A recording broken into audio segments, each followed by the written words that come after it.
guys! Welcome to my YouTube channel. Bago ang lahat, sa mga bago sa ating channel, pindutin lamang po ang subscribe button at notification bell para sa lahat ng aking video. Ikaw ay ma-update. Ako nga pala si Ergris Angeles. So magluluto na tayo ng mabilisang ulam. So hiwa-hiwahin na muna natin ang kamatis at ihanda ang pagkong at bitchin.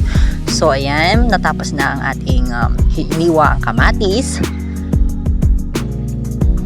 So kailangan natin ng kamatis, sibuyas at bawang, mantika, bagoong at bitchin.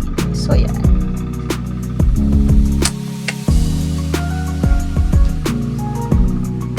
So, yan.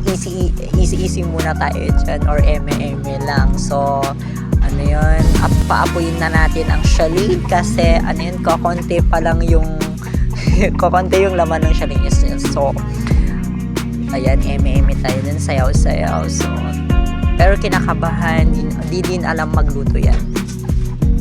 Nag-ayos ka onte para, ano yun, para maayos naman yung lutuan natin. So, natin yung mantika. Yes.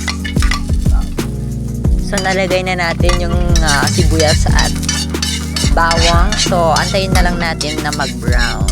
Kaya ayan. Perfect.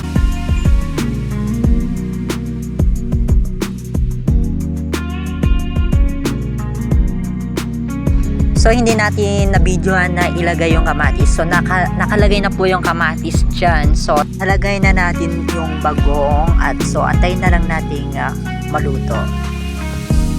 So, tapos na tayong magluto. So, ayan, natapos na nating iluto yung mabilisang ulam. Wow, sarap naman! Sana all! So, yan lang ang ating cooking tutorial. So, thank you so much for watching and goodbye.